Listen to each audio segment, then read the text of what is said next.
The Chinese Communist Party uses bribery, blackmail, economic threats, and outright subversion to quietly seize control of other nations.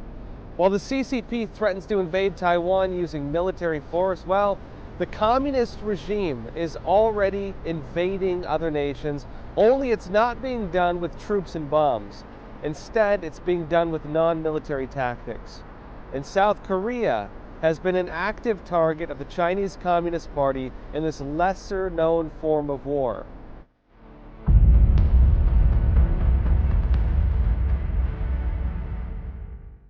Now, last time we were in Seoul, we exposed how the Chinese Communist Party is using tactics including culture warfare, political warfare, and other things against the country. We exposed how the CCP has ironically shown its hand while trying to force South Korea to cancel an American performing arts company, Shenyun, which is set out to revive the traditional culture of China, a culture which the CCP has notably tried to destroy.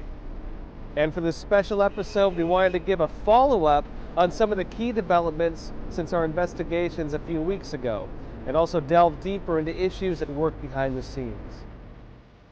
This time, we focus specifically on KBS, a media company run by the South Korean government. Under it is KBS Theater, which had received direct financial threats from the Chinese embassy to cancel Shenyun in 2016. And the effect this has had were all government theaters in South Korea at this moment now appear to be bound to this type of pressure from the Chinese Communist Party. Now, since we last exposed this, U.S. lawmakers issued public statements condemning the actions in South Korea. We should all be working together to oppose the Chinese Communist Party at every single level. The thing they fear the most is their own people's freedom. The U.S. State Department publicly condemned this form of economic threat from the CCP. South Korea is a key U.S. security ally, and the State Department has been very clear in raising concerns over China's human rights practices as well as its economic coercion toward other countries. So the State Department has also in 3 different human rights and religious freedom reports highlighted a particular issue in which the Chinese embassy in South Korea has been using its economic leverage to pressure theaters in South Korea to try to block performances by an American company, Shenyun Performing Arts. So it's an American arts company whose classical Chinese dance shows have been banned in China because they include pieces portraying human rights persecution in China. So my question is, does it remain a concern by the State Department that in such incidents like this, China is using its economic pressure to influence the freedom of expression in an ally country? Broadly, I would say it, of course, continues to remain of concern. The PRC has a very clear track record of using economic coercion and otherwise in a wide array of countries, not just necessarily the ROK. But this is, of course, something that we're going to continue to address in close partnership with the ROK, with Japan, with other countries in the Indo-Pacific as well. Now, we were told by a counter-spy whistleblower last time that South Korean police and intelligence services were being restricted from targeting Chinese espionage. It appears that this policy was a remnant from previous administrations, and interestingly, suddenly something may have changed. The head of South Korea's equivalent to the CIA and FBI, it's the NIS, the head suddenly resigned, along with 2 of his deputies. No reason was given, although it may be a reshuffling taking place under President Yoon, who took power last year. And also around the same time, South Korean intelligence services broke a trend of not targeting Chinese espionage. And suddenly, they went after 38 Chinese propaganda networks operating in South Korea. Also, the CEO of KBS was just recently pushed out, and a new CEO, Park Min, was appointed. Now, he apologized that KBS had become politically biased, and he promised to change this. 공영방송으로서 핵심 가치인 공정성을 훼손해 국민의 신뢰를 잃어버린 상황에 깊은 유감을 표하며 국민 여러분께 정중히 사과드립니다. And we've since discovered some key issues with KBS. threats from China, subversion from North Korea, with ties to unions notably, and also alleged political persecution even within the company.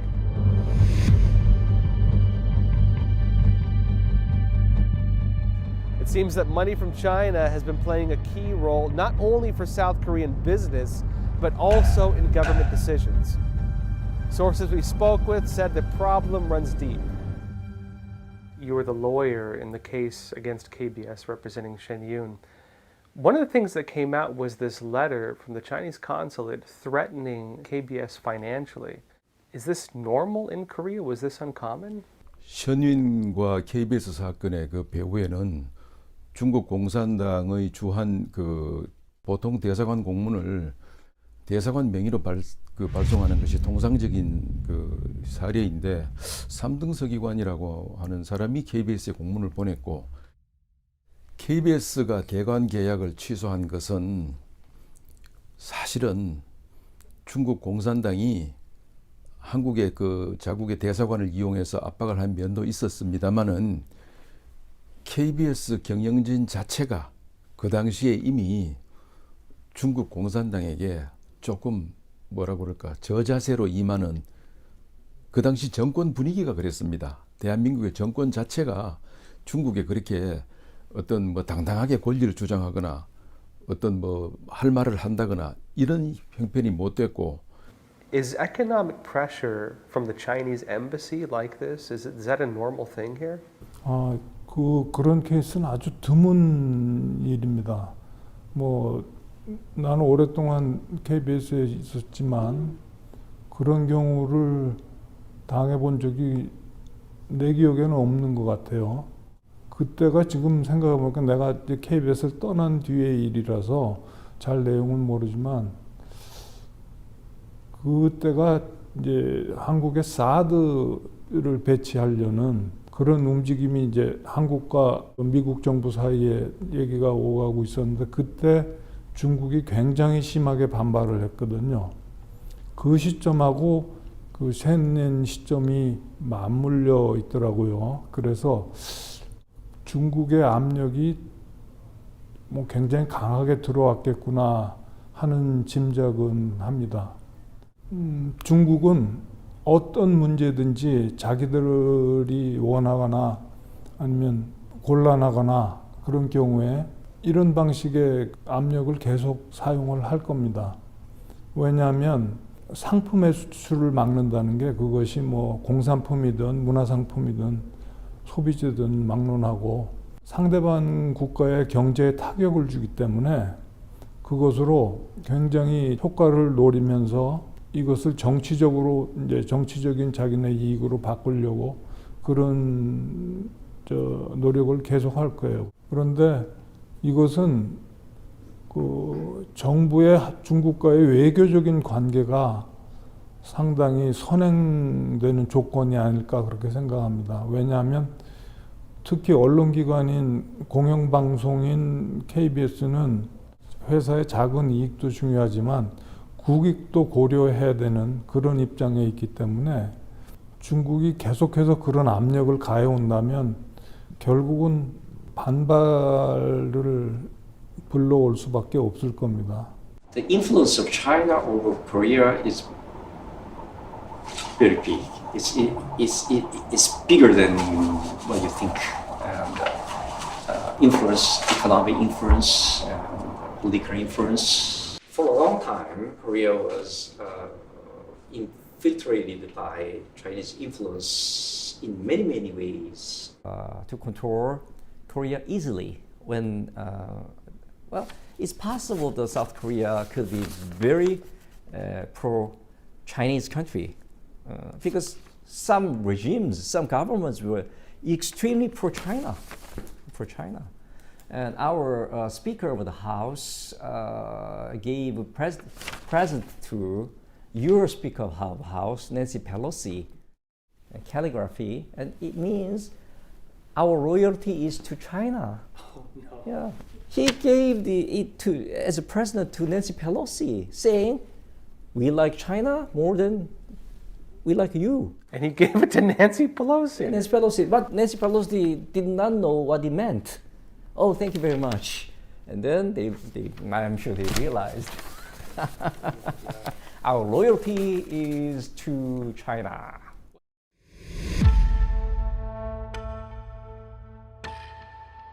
Some of the issues with KBS also tie to trends of the last administration under President Moon.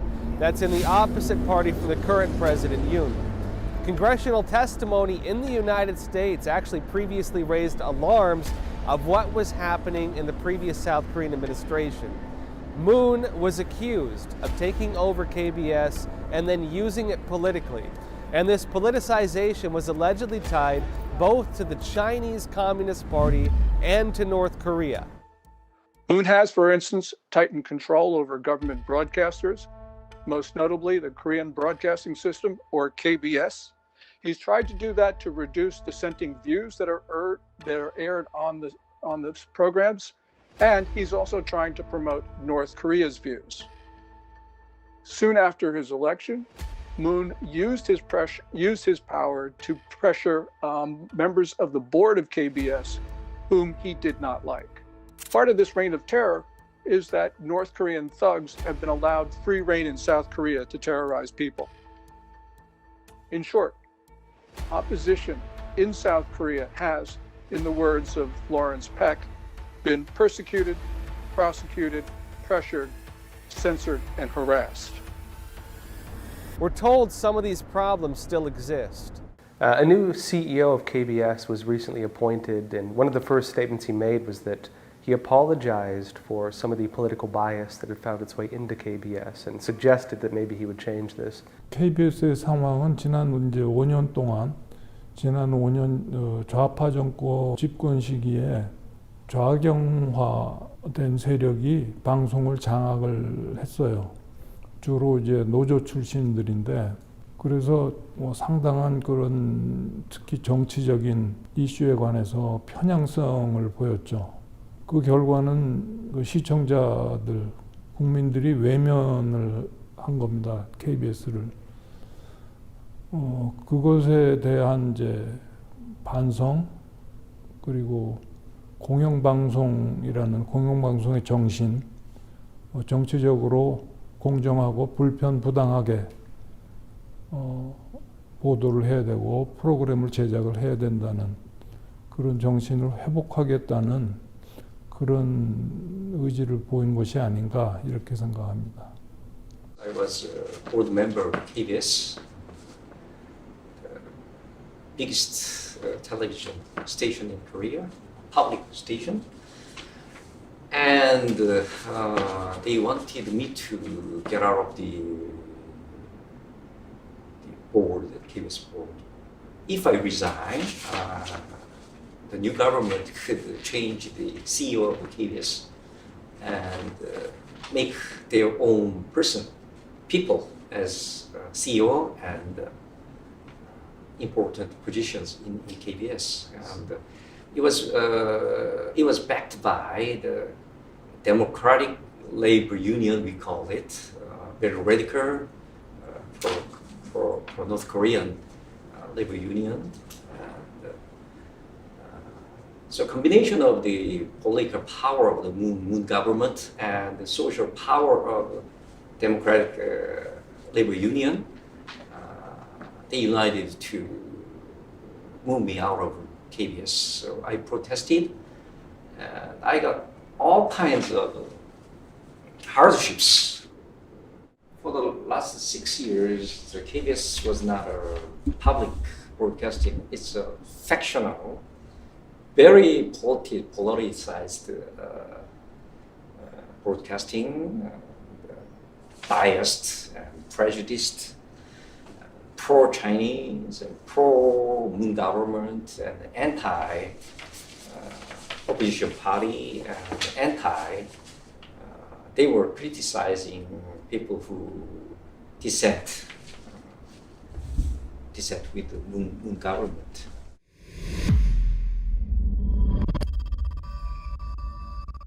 This relates to some of the political battles in South Korea here. The bigger divide between the two main parties is whether the country should more closely align with the United States or whether it should align instead with the Chinese Communist Party and with North Korea.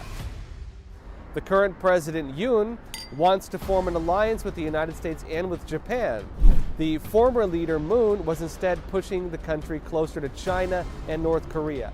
And this political divide has rippled through the country, including in the workers' unions. In March, 4 high-level officials in the Korean Confederation of Trade Unions were arrested under charges that they had been working with North Korean spies. Can you explain to me some of the issues you saw with the current leaders, the ones that were just pushed out, the leadership of KBS? Were they really pro-CCP, pro-China? Of course, and pro-North Korea especially, because it's actually run by radical pro-communist labor union, which was infiltrated by North Korea. KBS didn't televise on that incident. Actually, all public televisions in Korea were run by, and still run by, the labor union. We called it Democratic Labor Union, but it's not democratic at all. Do they still have this control or this influence? Yes. For example, more than 50% of the KBS people belong to the union. It's more than half.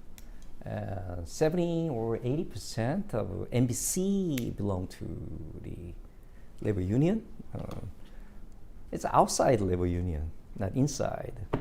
And EBS, educational broadcasting station, is more than 85% of the workers of EBS belong to the labor union. I can imagine some people in Korea would be like, oh, that's a few leaders of the union. Not everybody believes that. What would you tell them?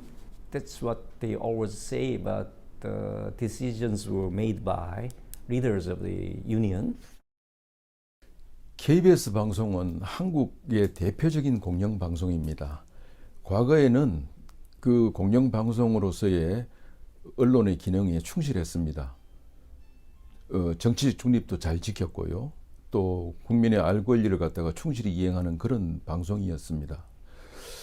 그런데 80년대 중반 이후에 이제 한국에서 그 민주화 운동이 그러니까 군부 독재가 이제 종결되고 민주화 정부로 이제 넘어오는 과정에서 한국에는 그 노동조합이 발생을 했습니다.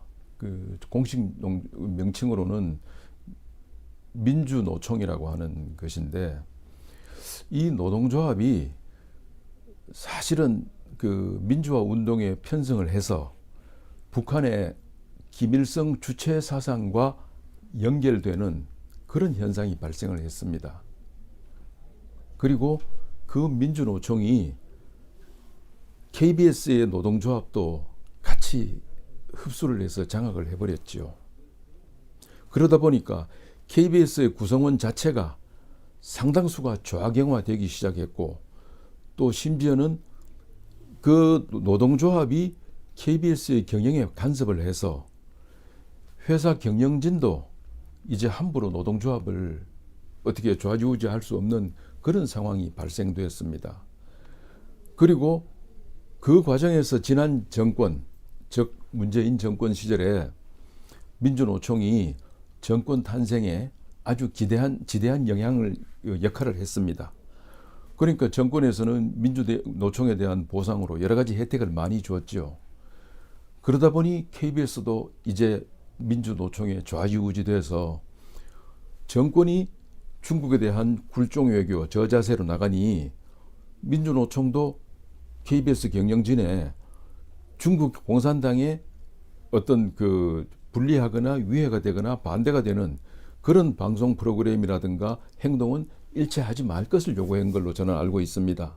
현인 공연의 대관 그 계약 취소도 그러한 원인이 그 뒤에 자리 잡고 있었습니다. How serious would you say are these issues for KBS? 심각하다고 생각을 해요. 내가 걱정하는 것은 비단 KBS뿐이 아니고 한국 사회 전반적인 그런 경향이 문제가 상당히 심각하다고 생각하는 겁니다.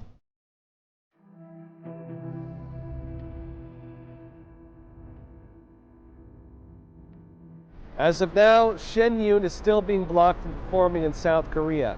It appears the reason behind this is not just about CCP pressure on Shen Yun itself, but instead about CCP pressure and subversion in South Korea as a whole.